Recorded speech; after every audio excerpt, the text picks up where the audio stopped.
안녕하십니까. 오늘은 14번째 강좌의 마지막 시간입니다. 지난 13번의 강좌를 통해가지고 여러분들은 그 제조물 책임법이 무엇이고, 그것이 기업에게 어떤 영향을 주고, 그것에 대비하기 위해서 기업이 무엇을 해야 되는지, PSMS 모델을 중심으로 해가지고 공부를 하셨습니다. 자, 오늘은 마지막 시간으로 그러한 활동들이 종합적으로 어떠한 모습을 갖추고 그 다음에 어떠한 경영상의 방향을 가지고 진행이 돼야 되는지 그 내용을 공부를 하도록 하시겠습니다.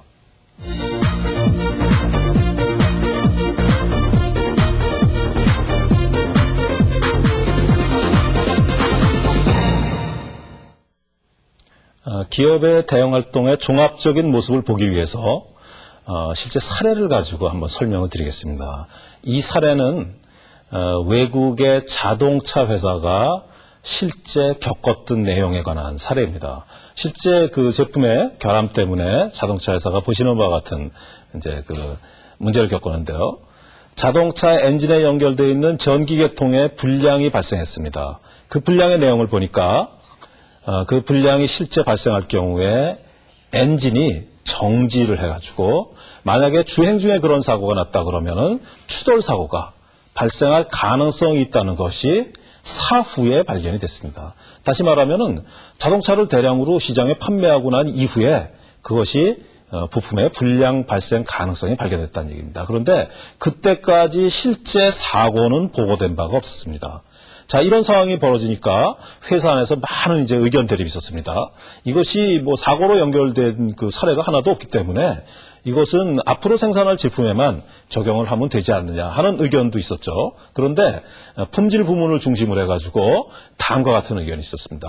적극적으로 리콜을 실시하는 것이, 그러니까 그것이 부품에 문제가 있다 그러면 그것을 감추고 있을 것이 아니라 리콜을 실시하는 것이 기업의 양심과 그다음에 노력의 성의, 그 양심과 그러한 노력과 성의만이 기업의 신뢰를, 고객의 신뢰를 획득하는 길이다. 이런 그 의견이 대두가 돼가지고 그에 따라서 그 리콜을 실시를 하게 됐습니다. 리콜을 실시해서 고객에게 DM, 다이렉트 메일을 발송을 해가지고 리콜 실시 사실을 알렸는데 전혀 뜻밖의 상황이 전개된 것이었습니다. 그건 뭐냐면은 리콜 통지를 보내고 난 지 얼마 지나지 않아가지고 다수의 피해 소송이 제기됐습니다. 자, 이 소송을 제기한 피해자들은 이런 얘기를 하네요. 과거에 내가 주행 중에 엔진이 꺼지는 바람에 추돌당하는 사고를 당했는데 그거는 뭐 뒷차가 과속을 했거나 또는 그런 운전 부주의 때문에 사고가 생겼는 줄 알았더니 그게 아니고 당신네 부품의 결함 때문에 그런 피해를 당했구나. 그렇다면 그 피해에 대해서 회사가 배상하시오. 라고 요구를 해온 거예요. 이런 상황이 진행되니까 회사의 관련 부문은 굉장히 당황을 하고 경영자들도 굉장히 이제 그 예상치 못한 결과 때문에 문제를 이제 직면하게 됐는데 이러한 그 준비가 돼 있지 않은 상태에서 그것이 어떤 결과를 그 유발할지 모르는 상태에서 리콜을 그 결정하는 것은 굉장히 위험한 문제가 됩니다. 그렇다고 해서 리콜을 게을리하면 또 앞에서 설명드린 바와 같이 징벌적 손해배상의 문제가 생기기 때문에 사실 그 시장에 나간 제품이 어떤 문제가 있고 그 문제 때문에 어떤 사고가 발생될 가능성이 있다고 판단될 때 그것에 대해서 기업이 어떻게 대응을 해야 되느냐 하는 것을 미리 이렇게 예상을 해서 한다는 것은 상당히 어려운 문제가 되죠. 의사결정을 해야 되는 상황에서 이렇게 해야 되는지 저렇게 해야 되는지 쉽게 결정하지 못하는 딜레마에 빠져서 상당히 어려운 문제에 봉착하게 되는데 그러한 그 논란의 가장 중요한 요점은 PL 사고에 대한 대응이 비용과 연관되어 있기 때문에 그렇습니다. 비용과 관련된 부분을 표를 가지고 설명을 드리겠습니다. PL 대응에 소요되는 비용은 크게 나눠보면은 안전대책 비용과 소송대책 비용, 그 다음에 배상에 필요한 비용 이렇게 나눠볼 수 있습니다. 안전대책 비용은 제품을 안전하게 만들기 위한 비용이나 클레임 처리 등의 비용을 얘기를 하고 소송에 대비하는 비용은 변호사를 선임하거나 그다음에 기술 전문가를 동원하는 데 필요한 비용이 됩니다. 기타 그 배상을 하기 위해서는 보험을 들어야 된다든지 또는 그 배상에 대비하기 위해서 여러 가지 이제 비용이 발생하게 되는데 이러한 실질적인 비용이 관건이 될 경우에는 회사 안에 의견이 한 가지로 통일되기 굉장히 어렵죠. 경우에 따라서는 긍정적인 의견, 부정적인 의견 이런 식으로 이제 견해 차이가 생기게 되는데 회사에서 흔히 겪게 되는 그런 견해 차이를 한번 그 관점을 나눠 가지고 한번 설명을 드리도록 하겠습니다. 먼저 보실 수 있는 것이 피해 예방 활동에 대해서 부정적인 시각을 갖는 겁니다. 자, 예를 들어서 앞에서 말씀드린 자동차 회사의 사례 같은 경우에 사고가 보고된 게 없다면 그걸 왜 능동적으로 뭐 리콜하거나 할 필요가 있느냐 이런 생각이죠. PL 대책 때문에 원가가 상승되고 그것 때문에 가격 경쟁력이 저하되고 그다음에 신제품을 디자인하고 기능적인 그런 측면을 하게 되는데 상당히 제약이 따르게 됩니다. 경우에 따라서는 경고 라벨을 경고 표시를 그 눈에 잘 보이는 것에 부착해야 된다 그래가지고 디자인적인 측면을 또 이렇게 제약을 하게 된다든지 이런 것들이 피해에 대한 소송이 그 경험이 없고 그다음에 그런 지식이 부족하면 이런 이제 부정적인 시각을 갖게 됩니다. 그런데 그와 반대로 경험이 있거나 이런 분들은 좀 다른 시각을 갖게 되죠. 안전성을 높이는 것이 기업의 사회적인 책임이다 하는 것이죠. 그다음에 그 제품의 안전성의 문제는 그것을 은폐하고 했을 때 굉장히 큰 경영상의 리스크를 초래할 수 있기 때문에 그런 것들을 기업의 이미지나 이런 관점에서 능동적으로 보는 겁니다. 그거는 PL 소송이나 PL 문제를 정확히 알고 있는 분들이 이제 하게 되죠. 여하튼 그 부문에 따라서 또는 입장에 따라서 이런 견해 차이가 있는데 그런 것을 PL 리스크라는 관점에서 경영해주는 리스크라는 관점에서 예방 활동을 어떻게 추진해야 되는지 회사 내 컨센서스를 이루어서 그 결정을 짓고 추진을 해나가야 됩니다. 그런데 여기서 간과해서는 안 되는 사항이 있는데 우리나라 같은 경우에는 법이 시행된 지가 얼마 되지 않아서 아직 기업이 그에 대한 경험이 축적이 되어 있지 않은 상황인데요. 선진국에서는 제조물 책임 사고에 대해서 이런 금원을 특히 이제 대기업 같은 경우에는 이 내용을 꼭 명심한다 그러는데 이런 그 금원을 한번 생각해 보면 이렇게 설명을 합니다. PL 사고는 회사의 비주력 부문 또 취약 부문에서 집중적으로 발생한다고 얘기를 합니다. 자, 회사의 주력 부문이라 그러면 매출의 대부분을 차지하는 그런 부문이 되겠죠. 그런 부문은 경영자의 관심을 집중해서 받기 때문에 또 그런 그 주력 부문은 그 자원도 우선적으로 투입이 되겠죠. 그래서 그런 부문은 사고를 발생시킬 가능성이 극히 낮다고 볼 수 있습니다. 그런 부문에서 사고가 저질러진다 그러면 그거는 회사가 제품을 생산할 기본적인 능력 자체가 없다고 볼 수 있죠. 하지만 그에 대비해서 비주력 부문은 그러니까 그 매출 규모도 작고 이익에 대한 기여도도 낮은 부문은 경영자의 관심에서 소외되고 자원의 투입의 우선순위에서 뒤지게 돼가지고 그 부문은 굉장히 취약한 상태에서 경영 활동을 하게 됩니다. 자, 이러한 그 취약 부문이 생기게 되면은 그러면 거기서 사고가 발생하게 되죠. 여러 가지 그 사고 발생의 사례를 보면은 특히 대기업의 경우에 그 주력 부문이 사고를 저질러 가지고 회사가 위기에 빠지는 경우보다는 평소에 신경 쓰지 않았던 조그만 부분에서 사고가 발생했는데 브랜드를 공유하는 회사 전체에 충격을 줘서 그것이 회사 경영에 전체적인 영향을 준 사례들이 왕왕 발생하고 있습니다. 그것은 국내에서 발생한 사례를 보더라도 여러 가지 알 수 있죠. 지난번에 전기 압력밥솥 폭발 사고도 그런 관점에서 그 회사의 비주력 부문이었죠. 평소에 그것이 어느 정도의 그 경영자의 관심을 받고 자원이 투입되는지 모르지만 그 조그만 부문의 사고 때문에 회사 전체의 이미지가 손상되고 그다음에 충격을 받았던 사례는 조금 전에 말씀드린 선진기업의 금원을 실증하는 그런 사례라고 볼 수 있습니다. 이런 그 사고는 회사의 경영의 위기관리 차원에서 이 내용을 한번 봐야 되는데 앞에서 말씀드린 바와 같이 위기관리는 다음 표에 보시는 바와 같이 다시 한번 정리를 해볼 수 있습니다. 위기관리는 그 위기 상황이 발생했을 때 그 위기관리에 대한 준비가 된 기업과 그렇지 못한 기업은 결과적으로 큰 차이가 나게 됩니다.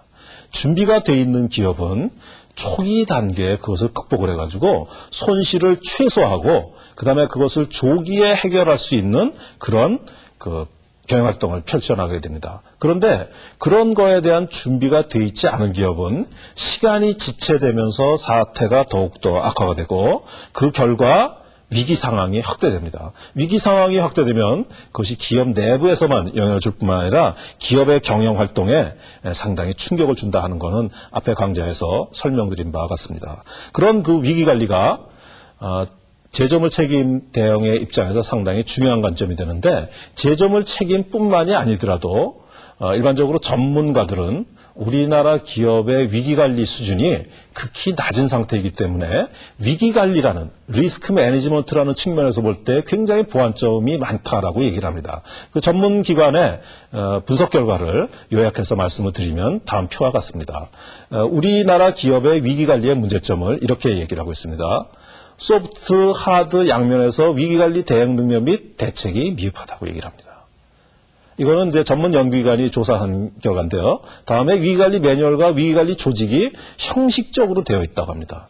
매뉴얼이나 조직은 갖춰져 있지만 실질적인 활동을 볼 수 없다 이런 얘기죠. 그 다음에 위기에 대한 정보 수집력이 매우 미흡하다. 위기는 예상하지 못한 상황에서 돌발적으로 기업에 닥치기 때문에 그런 거에 대한 예견 능력, 예측 능력 굉장히 중요하죠. 그런데 그 정보 수집 능력이 뒤떨어져 가지고 그런 것에 대한 대응을 하기에 체계적인 그 틀을 갖고 있지 못하다는 얘기입니다. 그리고 반드시 막을 수 있다는 또는 설마 그런 일이 벌어지기야 하겠느냐라는 그런 안이한 발상이 조직을 지배하고 있다고 얘기를 합니다. 자, 지금 제조물 책임에 관해서도 여러 가지 법이 이제 시행되는 기간이 경과하면 경과할수록 소비자들의 인식이 강화돼가지고 소비자들의 기업에 줄 수 있는 충격이 굉장히 커질 수 있는데 그거를 과거의 경험이나 생각을 가지고 안이하게 생각하는 그런 사례들이 이제 많이 나타난다 이런 얘기입니다. 다음에 긴급 사태에 대해서는 거의 속수무책이라고 합니다. 긴급 사태가 발생할 때 선진국의 기업은 시나리오 경영이라든지 여러 가지 사전 예방 활동을 통해 가지고 그것에 대비를 하고 있는데 우리나라 기업은 그런 측면에서 부족한 점이 많아 가지고 전체적으로 볼 때는 이런 극단적인 표현도 하죠. 방제 대책은 있어도 위기 관리에 대한 대책은 없다. 화재가 발생했을 때 불 끌어 다니는 그런 방지에 관한 부분적인 그런 대책이 있을지 모르지만 그것이 기업 경영에 줄 수 있는 위기를 전반적으로 대응하는 그런 내용은 극히 부족하다라고 평가하는 것이 전문가들의 견해입니다. 자, 기업이 위기가 닥쳤을 때 그것을 초기에 대응하느냐 그렇지 않으면 적절한 대응의 시기를 놓쳐가지고 타임리하게 그것에 대응을 하지 못했기 때문에 위기가 증폭되고 난 다음에 그 위기를 정면으로 직면하는 그런 상황이 될 것이냐 하는 것은 기업의 선택이죠. 그리고 그 기업의 선택에 따른 사전 대응 활동이 굉장히 기업의 성패를 결정짓는 굉장히 중요한 요소가 되는데 그 내용을 제조물 책임의 관점에서 마케팅과 연결해가지고 영향을 주는 부분을 설명을 드리겠습니다. 표에서 보시는 바와 같이 제품의 결합 문제는 고객에게 제공하는 그 가치를 좌우하는 거기 때문에 마케팅하고 상당히 연결이 되죠. 그런데 일반적으로 이렇게 얘기를 합니다. 제조물 책임과 관련해가지고 위기에 봉착한 기업이 반드시 타격을 받는 것은 아니라고 얘기합니다. 이것은 기존에 그런 사고가 발생했던 기업들의 사례를 보면은 잘 알고 있는데 초기 대응을 잘해가지고 오히려 기업의 신뢰를 고객의 기업에 대한 신뢰를 더 얻게 되는 그런 사례도 있죠. 그러니까 문제가 있는 제품을 아주 성의껏 처리를 해가지고 시장의 고객들이 오히려 그 기업을 칭찬하거나 또는 그 기업을 더 신뢰하게 되는 계기가 된다 이런 얘기입니다. 그런 초기 대응 활동이 굉장히 중요한데 그 초기 대응 활동을 제대로 체계적으로 하기 위해서는 앞에서 말씀드린 조기 경보 시스템 얼리 워닝 시스템이 제대로 작동이 돼야 됩니다. 그래서 초기에 대응을 하게 되면은 사고로 발전하기 전에 그것을 해결할 수 있게 되는데 초기 대응이 제대로 되지 않으면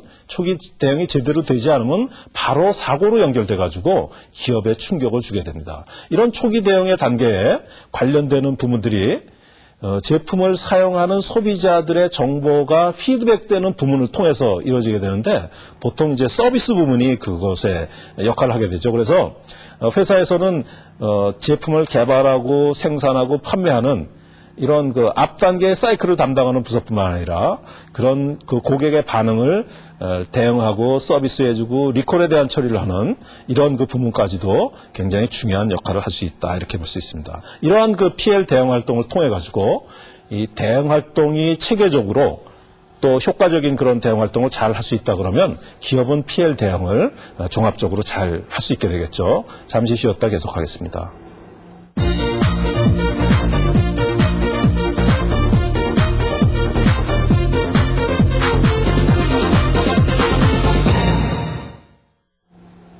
자, 이제 그 PL 대응 활동을 경영에 주는 전체적인 그 영향, 그런 관점에서 다시 한번 정리를 해드리겠습니다. 그 대응 활동의 범위는 법적인 관점에서는 다음 표와 같이 한번 보실 수 있는데, 먼저 제조물 책임이라는 것은 민사 책임의 한 영역이죠. 기존의 계약 책임이나 불법 책임과 달리 제조물 책임이 새롭게 정해졌는데, 제조물 책임에 대한 검토는 제조물 책임 그 자체만 있는 것이 아니고 기존의 계약 책임, 품질이 제대로 되지 않은 제품을 공급했다 그러면 기업이 당연히 책임을 져야 되기 때문에 그런 계약 책임의 영역과 제조물 책임의 영역을 묶어서 생각을 해야 되고, 그 다음에 단편적인 사고가 났을 때 배상을 하는 제조물 책임, PL만 고려하는 것이 아니고 리콜까지를 포함을 해가지고 전체적인 사항을 보셔야 됩니다. 자, 이 전체적인 사항은 앞에 강좌에서 말씀드린 바와 같이 PSMS의 체계를 갖게 되죠. 자, 이제 PSMS의 체계가 단순하게 틀 속에 있는 것이 아니고 기업의 경영 활동에 실질적으로 반영이 돼야 됩니다. 자, 전체적인 그 PSMS 모델을 가지고 한번 다시 보도록 하시죠. PSMS 모델이 오른쪽에 보시는 바와 같이 이런 액티비티 체계로 쭉 되어 있는데, 맨 먼저 법이나 판례나 사고 사례 같은 것들을 이해하고, 그 다음에 그 법적인 기업의 의무를 이해하고 난 다음에, 그 다음에 PLP, PS, PLD의 활동을 전개를 합니다. 강조해서 말씀드린 바와 같이 그 핵심적인 활동은 제품 안전 활동인데, 제품의 안전을 확보함으로써 그것이 설계적인 방법이든 제조적인 방법이든 또는 경고 표시의 단계이든 그런 것들을 보완을 해서 제품 안전을 확보를 합니다. 다음에 그렇게 해서라도 만약에 문제가 생겨날 가능성이 있으면 그 부분을 방어 활동을 통해서 보완을 하고, 그 다음에 그 전체적인 체계를 조직화하고, 그 다음에 그 교육 등 또는 그 활동을 평가하는 그런 활동을 통해 가지고 PSMS의 전체 체계가 구성된다 하는 것 정리를 해서 이해하시기 바랍니다. 자, 이런 그 활동의 내용은 이제 그 회사가 대응 활동을 하게 되면 구체적으로 그것을 이제 스텝을 밟아 나가서 이제 진행을 하게 되죠. 그래서 그 추진 사례를 실제 예를 가지고 이 내용은 이제 기업이 했던 내용을 그 정리를 한 사항인데 그 내용을 가지고 설명을 드리겠습니다. 추진 사례를 설계 경고와 같은 제품 안전부터 시작을 하는데, 제일 처음에는 조사 단계죠. 법규나 사용 환경이나 클레임이나 기술 수준 등을 전부 조사합니다. 자, 이 조사 단계는 경우에 따라서는 굉장히 소홀하게 이루어질 수 있죠. 이 조사를 했다고 해서 금방 뭐 제품이 만들어지는 게 아니기 때문에 이 조사 단계에 소홀함이 있을 수 있는데, 조사 단계는 이러한 조사를 거쳐야지만 다음 단계 그 분석이라든지 하는 기술적인 것이 가능하기 때문에 조사 단계 굉장히 중요한 과제가 됩니다. 그런 조사를 통해서 얻은 정보를 가지고 제품의 위험을 분석을 합니다. 그것은 위험성 분석을 하는데 설계적인 측면에서, 그 다음에 오용의 위험성, 소비자가 제조자가 예상하지 못했던 다른 방식으로 잘못 썼을 때 어떤 위험이 발생할 수 있느냐, 이런 것들을 위험 분석을 해서 그 내용을 설계에 반영을 하게 됩니다. 설계에 반영을 하면 안전 설계 개선 대책서, 자, 설계를 보다 더 안전하게 하기 위해서 무엇을 해야 되느냐, 그 다음에 그렇게 하려면은 그 제품을 구성하고 있는 부품을, 이게 이제 조립 제품 같은 경우는 부품이 될 것이고, 그 다음에 뭐 화학 제품이나 이런 것 같은 경우는 이제 성분이 되겠죠. 그런 이제 것들을 관련 리스트를 만들고 이런 이제 설계에 반영을 하게 됩니다. 자, 제품의 설계로 그것이 개선이 되는 부분은 그것으로 족하겠지만, 설계적으로 개선이 되지 않는 부분은 경고를 보완을 해야 되죠. 그래서 경고 개선 대책서를 만들고 경고 라벨을 보완하고, 그 다음에 필요한 사용 설명서나 매뉴얼을 보완을 하게 됩니다. 이런 것들이 설계 단계에서 보완 작업을 통해서 이제 경고 표시까지 이루어지게 되는데, 다음 단계는 그 다음에 이루어지는 제조 단계의 그 보완점을 또 정리해서 보도록 하시겠습니다. 이 내용은 앞에 보시는 바와 같이 설계 경고와 연결해가지고 기업이 실제 했던 내용을 이제 정리하는 겁니다. 자, 공정의 위험성을 분석하고요. FMEA 등 기법을 통해서 분석하는 거는 PS 과목에서 설명드린 바와 같습니다. 다음에 분석한 결과에 따라서 안전 공정을 지정을 하고 그 다음에 그것을 개선하기 위한 틀을 잡습니다. 다음에 그것을 실제 적용하기 위한 관리를 해나갑니다. 공정 흐름도, 운송 지침서, 검사 기준서 등 세부적인 활동을 통해서 이것을 관리를 해나가게 됩니다. 자, 이런 활동을 통해서 하는 내용의 전체 모습은 PSMS의 전체 틀을 망라해서 대응할 수 있는 그런 형태가 되어야 되기 때문에 기업은 그것을 단편적으로 해나가는 것이 아니고 전체 모습을 묶어서 인식을 해야 됩니다. 그래서 추진 사례를 전체적인 모습을 정리해서 한번 보도록 하시겠습니다. 먼저 PL 예방 활동에 대한 거죠. 교육을 하거나 조직화하거나 하는 것들 다 포함되고 그 다음에 제품 안전에 관한 활동입니다. 분석하고 그 다음에 설계에 반영하고 제조 공정을 개선하는 내용들. 다음에 PL 디펜스에서는 PL 방어에서는 보험을 들고 그 다음에 계약서 등 문서를 정리를 하고 그 다음에 소송에 대한 대응을 하고 하는 그런 전반적인 내용들이 전체 틀을 가지고 시행이 돼야 됩니다. 자, 이 전체 틀이 실제 조직의 경우에는 그런 역할들을 각 부문이 이제 나누어서 분담을 하게 되죠. 개발 설계를 담당하는 연구소가 있고 또 양산에 넘어가기 직전에 설계를 하는 설계팀이 있고 그 다음에 양산 제조를 하는 제조팀이 있고 부품을 구매하는 이제 구매부서가 있고 그래서 역할이 세 군데 있는데 대기업의 경우에는 그것이 아주 세 군데 있기 때문에 그러한 내용들을 각 부문이 나누어서 진행했던 사항들을 한번 보도록 하시겠습니다. 본질적인 내용은 PSMS의 설명을 드렸고 그 PSMS의 그 내용을 추진하면서 다음 사항들을 이제 보완을 하게 됩니다. 일반적으로 영업의 경우에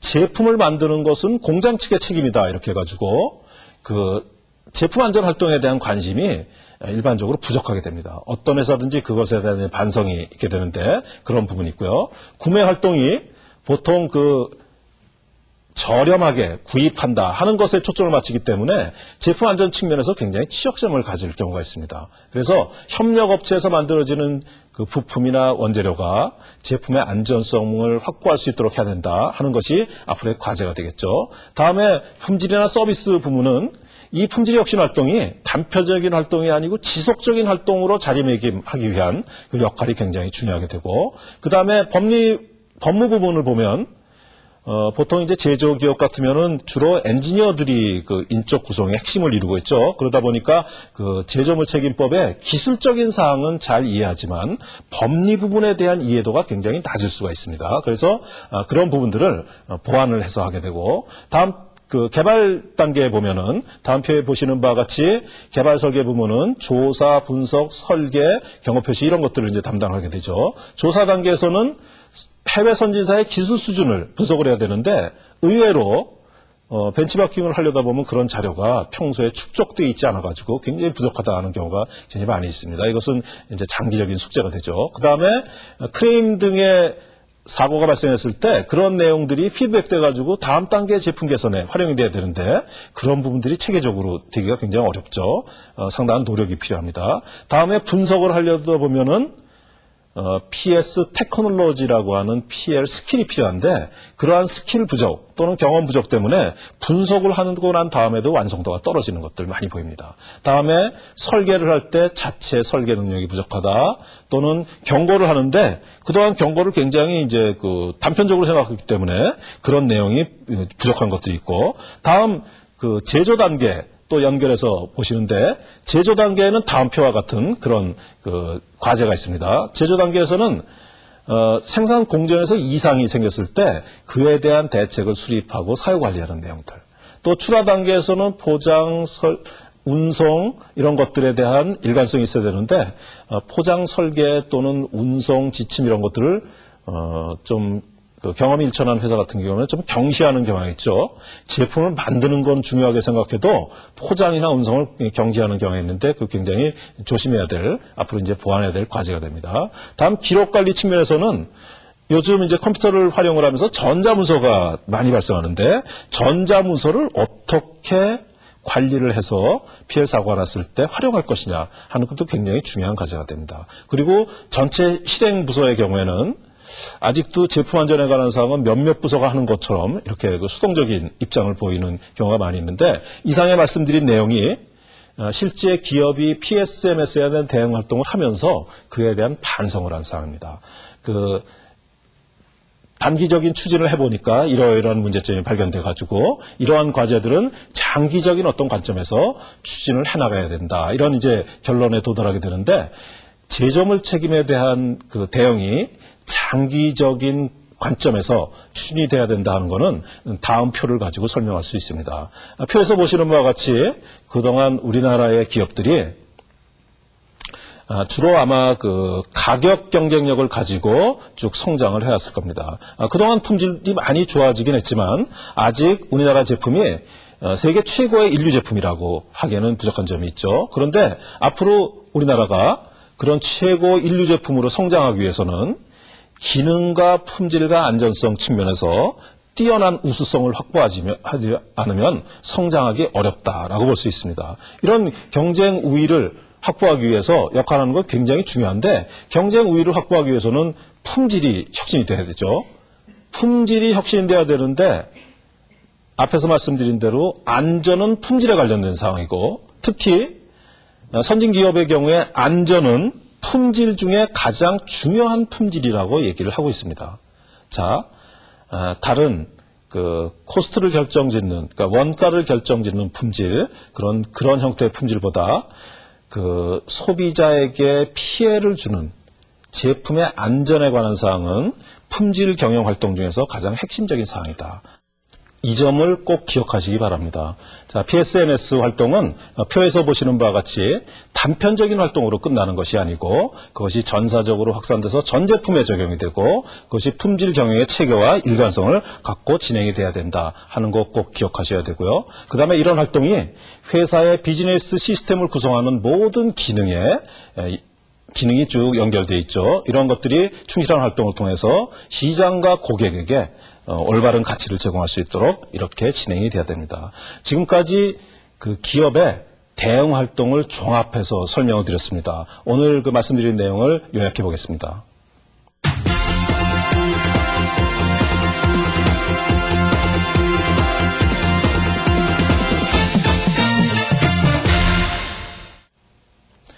피해 사고는 회사의 비주력 취약 부문에서 주로 발생한다는 거 꼭 기억하십시오. 비주력 취약 부문이라고 해서 절대 소홀히 해서는 안 된다는 거 기억하시고 다음 그 제조물 책임에 대한 대응 활동은 단순한 소극적인 대응에뿐만 하는 것이 아니라 세계 시장에서 자기 기업의 경쟁력을 향상시키는 가장 중요한 요체가 된다는 거 기억하시기 바랍니다. 다음 그 PSMS 활동은 대표적인 제품 한두 개를 가지고 검토해서 끝나는 것이 아니고 제품 전체 안전 영역이 확대되고 그다음에 품질 경영의 전체 영역까지 확산돼 가지고 체계화돼야 된다 하는 것 기억하시기 바랍니다.